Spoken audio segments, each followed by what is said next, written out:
Pas 6 vitesh, viti 2026 do të jetë vendimtar për ligjin për përdorimin e gjuhëve. Këtë e deklaroi sot kryetari i Gjykatës Kushtetuese Darko Kostadinovski në fjalimin e tij të fundvitit, duke theksuar se askush nuk duhet të friksohet nga vendimi, pasi që sipas tij, në këtë mënyrë ligji i gjuhëve do të përmirësohet. Afati skadoi muajin e kaluar. Gjykatësi si raportues në mbledhje pune kërkoi edhe një muaj që ta përpunoj. Pritjet e mia janë që gjatë muajit janar unë do ta marr si kryetar. Sapo ta marr në takim pune do ta parashtroj pyetjen, a do të vazhdojmë me seancën përgatitore.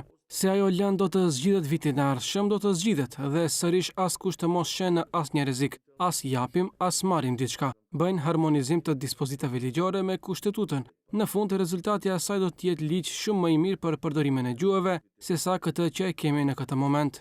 Kostadinovski komentoi edhe kërkesën e BDI-s, që vendimmarrja në gjykatën kushtetuese të obligohet me badinter, respektivisht shumicë të dyfisht. Sipas tij, badinteri duhet të shfrytëzohet vetëm për organet politike, por jo edhe në gjykatën kushtetuese.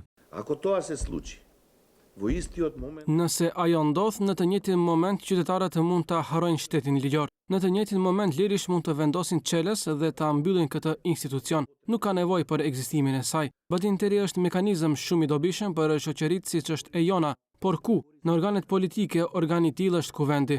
Kostadinovski në fjalimin vjetor porositi Këshillin Gjyqësor dhe Kuvendin, që urgjentisht të zgjedhin 2 gjykatës kushtetues, ndërsa politikanët të mos bëjnë presione apo të përzihen në punën e tyre.